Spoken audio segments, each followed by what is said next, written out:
There are places in America the map doesn't care about. Towns so far off the highway that GPS gives up. Roads that narrow from pavement to gravel, then to dirt, until they disappear into woods that don't echo. Places where time just stopped. One of those places is called Odd, West Virginia. Even the name feels like a joke no one wants to laugh at. But buried in that name, and buried in those hills, is something that chills people, even when they don't know why. A home, hidden behind rusted cars and overgrown brush. And inside that home, a family, the Whitakers. To call their story disturbing is too simple. It's unsettling, heartbreaking, and utterly real. But what makes it unforgettable is that they never asked to be remembered. They were simply found, by accident, or maybe by fate. When people talk about the Whitakers, they often lower their voice, like they're afraid someone might hear. Not the family, but something around them, something bigger, something older, as if the hills themselves don't like the name being spoken. You'll hear a lot of rumors if you spend time in southern West Virginia. Ghost stories, coal mine legends, family curses, but none stick like this one. Because this one is still alive. The Whitaker family lives just outside of Odd, in a small, collapsing home with boarded windows, dirty siding, and a front porch where time seems stuck. A porch where someone is almost always standing, watching. They don't speak to strangers. Sometimes they grunt. Sometimes they bark. Yes, actually bark. Show me what happened Like over dogs. Loud, sudden, from somewhere deep in the throat. It shocks people at first, then it confuses them. But soon it just feels sad. The most well-known member of the family is Ray. Thin, gray-haired, wearing old flannel. His eyes dart side to side, like he's looking for something he lost years ago. He growls when approached. He rocks back and forth like a child waiting for his name to be called. But every now and then, he smiles, a crooked human smile. And that's when it hits you. This isn't a horror movie. This is real. The rest of the family isn't much different. Their words, if they come at all, are barely audible. Their gestures are repetitive. Their clothes are stained. Their lives locked in a kind of suspended animation. But they aren't ghosts. They aren't dangerous. They're just people who were never given a chance. Photographer and documentarian Mark Leda first stumbled upon the Whitakers in 2004. He was traveling through Appalachia, capturing portraits of poverty for a photo series. When he met the family, he was stunned. He snapped a single image, raw, unfiltered, and moved on.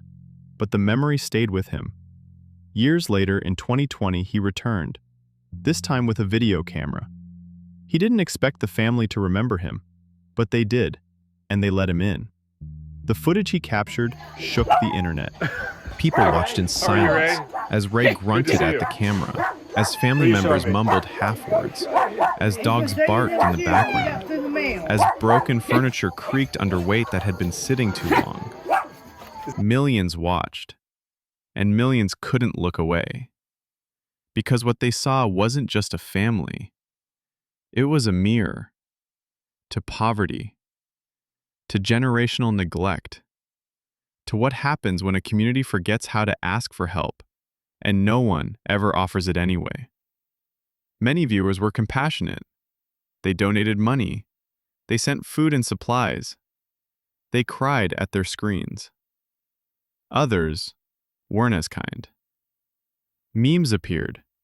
Jokes were made. Cruel comments flooded the videos. Because in the cold corners of the internet, suffering often becomes content, and content becomes cash. Draw a picture, But that's not what this story should Yeah, be. Timmy's drawing. Because if you look closer, really look, what you see in the Whitakers isn't horror. It's history. Appalachia has long been ignored by the rest of the country. Coal towns dried up. Factories shut down. Education crumbled. Mental health services vanished. What was left behind were families like the Whitakers. Isolated, stigmatized, forgotten. People love to ask, how could this happen in America? But maybe the better question is, how many times has this already happened without cameras around? There are no official records that explain the Whitaker family's situation. No confirmed medical diagnosis. No public family tree. What we do know is that inbreeding, the union of closely related individuals, likely played a role. Whether it was cousins, siblings, or generations of both, we don't know. We only know the result. A family frozen in a genetic loop, trapped by their past, and left to And Ray's knee is survive in a bugging him. place where surviving Ray's is knee is already a bothering him. miracle. And still, somehow, they do. Despite everything, the Whitakers are alive. They eat, they sit on that porch. They respond to kindness. They remember names. And maybe that's what makes them remarkable. They aren't monsters. They're not villains in a viral clip. They are people. People who remind us what happens when the system doesn't break. It just never existed for you to begin with. Mark Lada's continued visits have kept the family in the public eye. He says he brings them food, clothes, money. He says they're grateful. And maybe that's true. But the house still sags, the dogs still bark, and the porch is still full of quiet, twitching lives. Which begs a haunting question.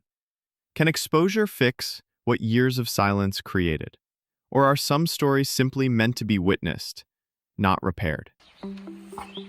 Freddie, Odd your West brother? Virginia may be the name on the sign, but there are odd towns all over this country, hidden by trees, hidden by shame, hidden by our refusal to look. The Whitakers are not a joke. They're not a viral sensation. They're a warning, a whispered reminder that not everyone gets out. Not every child grows up safe. Not every home has a future. Here at Quiet Corners, we tell stories that live in the dark. The forgotten, the buried, the uncomfortable. Not to exploit, but to understand. Because every broken home once held hope. Every name lost to time once belonged to a person. A person who laughed, who cried, who maybe once just wanted to be heard.